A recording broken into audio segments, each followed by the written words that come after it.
there is currently no crime other than concealment of a body that may have occurred. There is no case being sent over to the LA County District Attorney's Office for potential review or potential So here's the latest shocker from the LAPD. They've straight up confirmed that there's no movement in the David case, no murder charges, no arrests, no case presented, literally nothing. And get this, they just uncovered some new photos of Celeste from David's own personal camera that the cops forgot to seize during the raid.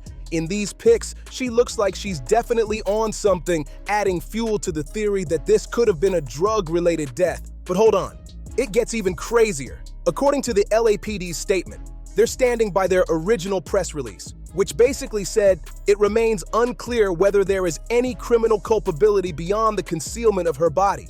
Relying on what's going to come back from the medical examiner's office, since there's not a determination there, at least publicly. Now, are they in contact with the medical examiner? Absolutely. But listen, I don't think that's unintentional. They've been so tight-lipped. I think there has to be something to read into that. That again, I think the purpose of the initial release was to, get everybody possibly prepared that this isn't a homicide. And now they're saying we still don't have anything that shows that it is. But there's other, listen, a crime definitely occurred. And they even say that at least concealment of the body. Wait, so let me get this straight. A 14-year-old girl ends up dead in the trunk of a celebrity's car, miles from home, possibly chopped up.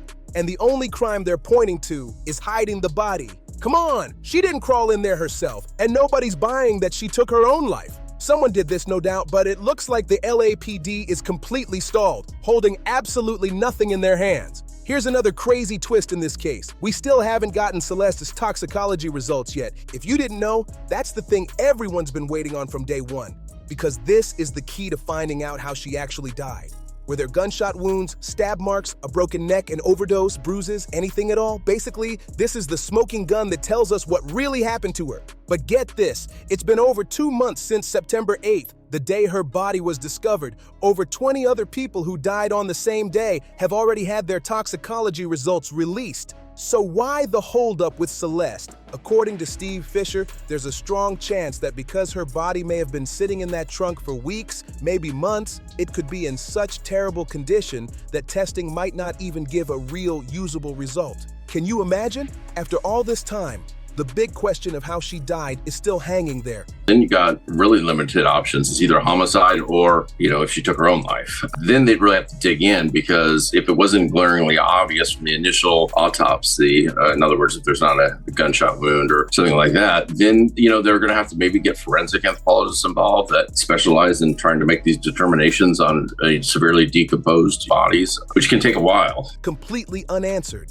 And it looks like that might actually be the case. But here's the twist. Some people are arguing that Celeste's toxicology results could be under a security hold. Tons of folks have been tracking public timelines and other cases at the Los Angeles Medical Examiner's Office, hoping that her results and cause of death might drop soon. Don't hold your breath, though. It's super likely this case has a security hold in place. Here's the deal. During an active investigation, the cause of death can be temporarily suppressed. That means when the results finally hit the public, everyone will see them. But until then, nobody outside law enforcement, including private investigators, can access it. And anyone who does know can only share info that's cleared by the medical examiner's public information office. Honestly, this makes a lot of sense. It's wild that everyone else's results are out, but Celeste's is still in the shadows. California law even has a specific carve-out in the Public Records Act allowing toxicology and cause of death info to be temporarily withheld if releasing it could jeopardize an ongoing investigation. This explains the delay, but it also adds another layer of mystery to an already shocking case. And honestly, it makes sense. Imagine if those toxicology results dropped online. It would blow up instantly. Social media would be flooded with wild theories, news outlets would go crazy, and pressure on the LAPD and investigators would be insane, totally unnecessary when they're trying to piece together a massive case like this. We already know so many people are tangled up in this mess. Her family, David's friends, who knows who else. Keeping things quiet and off the public radar is probably the smartest move right now. But here's what's really bizarre. David hasn't been named a suspect, hasn't been arrested, and hasn't even been brought in for questioning. A good toxicology, let's say it came back and it was clearly an overdose of some sort, whether somebody administered that or she took it herself and it was an accident is a different thing. The cause would be, a real manner would be whether it was self-administered or administered by someone else. At first, that seems crazy, but I think it might be on purpose. The LAPD and detectives are likely carefully building their case, making sure every piece of evidence is solid. They want to hit him with a murder charge that sticks, so when they do arrest him, he won't just slip through on a technicality or get bonded if the evidence isn't airtight. Think about Juan W. Melli, arrested for murder back in 2017, and he's still sitting in jail 10 years later without a conviction because of case issues. If the LAPD rushed this, messed up the investigation, or presented weak evidence, David could potentially walk free. So yeah, it's frustrating that there haven't been any arrests or real progress, but in the grand scheme, this slow burn strategy might actually be for the best. And honestly, this is the worst part of the whole situation. From everything we've seen so far, if they even decide to arrest David, there's a chance the only charge he faces could be concealment of a body, a misdemeanor that carries a maximum of 1 year in jail and a fine. That's it. Most likely he'd end up on probation, bond, or some community service, and that's it. Here's where it gets tricky, and I need you guys to weigh in the comments. How would the cops even prove he was in a relationship with Celeste? Sure, we technically know there are photos and stuff, but in a courtroom, if the police tried to charge him for being involved with a minor, how do they actually prove it?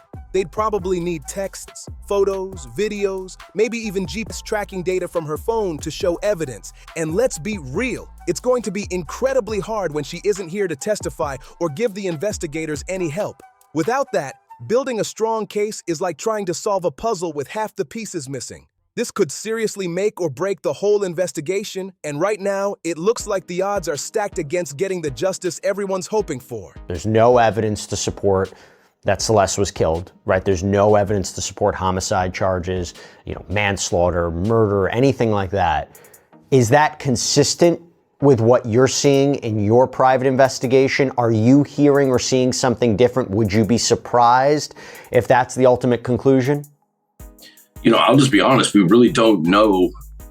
Nobody has stepped forward, even, wanting to be anonymous off the record and said, listen, I know what happened. And now it's starting to make a little more sense why nobody called an ambulance or even tried to get help if she actually overdosed. They were probably at a party with everyone drinking and using substances. And then suddenly, a 14-year-old girl is dying in your house, a girl who shouldn't even be there in the first place. Knowing they could face charges for supplying her drugs, panic probably set in fast. Instead of calling for help, they hit her, trying to cover their tracks. And look, this isn't an excuse for what happened. Not at all. I'm just saying, that's likely what went through their minds in those critical moments, making the situation even more twisted and shocking. So here's another shocking twist. Apparently, there were drugs in the house. Not like street-level illegal drugs, but prescribed opioids. And let's be real, that's still a serious, addictive, and dangerous substance. Just off the top of my head, legends like Juice WRLD, Lil Peep, even Prince all died because of prescription painkillers. So even if it wasn't some sketchy fentanyl-laced drug, the situation doesn't get any less serious. And here's the thing. I highly doubt Celeste was even taking opioids herself. I'm not 100% sure, but this just adds another layer of mystery and danger to an already messed up scenario. So why was she still reported missing? Why didn't her parents or anyone in her family just call in and say, "Oh, our daughter's home, you can stop looking"? Which raises a huge question. Did they do it on purpose? Did they not report her as home so she could skip school and go see David in LA? We've got new info showing her cousin Esmeralda actually took her to a theme park with David. And then in 2023, Esmeralda's mom took her to a Las Vegas scissor show where David was performing. Investigators and family and everybody else, and it's still a misdemeanor. And let's just be real about it. None of these people appear to, or in initial orbit, have a record. So they're not going to get up to a year in county jail. They're going to get probation. They're charged. So it's tremendous. Now it shifts to... So, was her family helping her meet up with him? To me, it seems like they knew and didn't care. He's a rich celebrity living in the hills, and they were probably blinded by that. And, well, look how it all turned out. And think about this.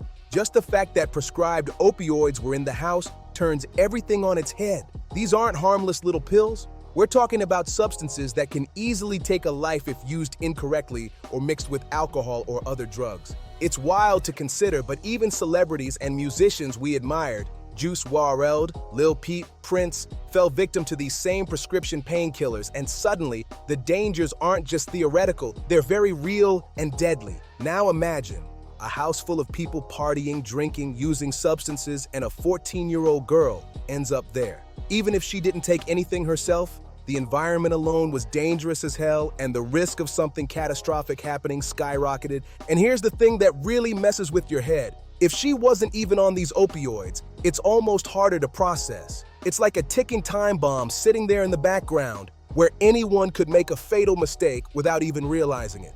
The presence of these drugs could explain why panic set in so fast when things went wrong. People probably realized that if anyone found out, they could get tied up in serious legal trouble.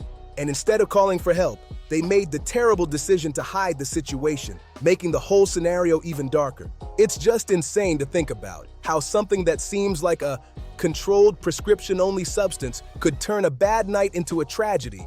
And now it's all tangled up with investigations, potential charges, and unanswered questions that might never be fully resolved. The whole house, the party, the people, the drugs. It's like a perfect storm leading to a situation that no one was truly prepared to handle. Honestly, this is where the case starts feeling really off. Everything we've talked about, from the LAPD saying there's no criminal culpability, to the missing toxicology results, the prescribed opioids, and the fact her own family might have helped her meet David, none of it adds up. A 14-year-old girl ends up dead in the trunk of a celebrity's car, and somehow no one's in custody. It's like just another open file sitting on a cop's desk. And that's when it gets really scary. There's a real chance this case could fade into silence unless people keep talking about it, or the police actually do something.